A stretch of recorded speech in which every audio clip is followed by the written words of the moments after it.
Ranger na release natin last year, pogi na oh. Ayun kay boss, dami nating walking clients guys.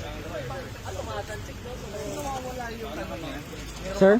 Alin po? Yung panel niya parang napuputol na yung parking niya. Yung ganon? Oo. Meron sir, check ko lang kung may stock tayo nung sa gauge. Sir, kumusta? Napadalaw kayo? PMS ko sana sir eh. Kako pa may PMS na lang ah. Hindi man. Hindi pa kayo nagpa-PMS. Wala daw gamit si Kuya Joseph eh. Baka busy nung nakaraan. Papa-change oil lang. Ay, galing Pampanga. Pampanga. Layo pa ah.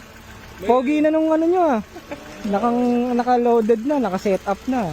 O yun lang naman nilagay ko sir. Yung ano, bagay sa mags na kasi naka-offset. Sige. Sige sir, pahintay lang. Medyo marami lang ano. Sa office mo na kayo para ano, medyo maraming walk-in clients sir eh. Sige po. Doon pala kayo. Sabi ko laki oh, ganda ng Ranger oh. Pogi na. Mukhang pang daily nyo sir ah. Pangarabas nyo. Construction? Talagang gamit na gamit nyo no. Sulit, ayos pala. Sige sir. Balik na rin Bicol sir. Talaga sir. Pampanga Bicol, balik tayo. Ayos. Taga doon eh. Madalas ako bumiyahe. Di ang taas ng milyahe niyan. Oo. Sa bagay, truck naman yan eh. Pangharabas talaga yan eh. Sige sir, pahintay lang sir, sa office muna kayo.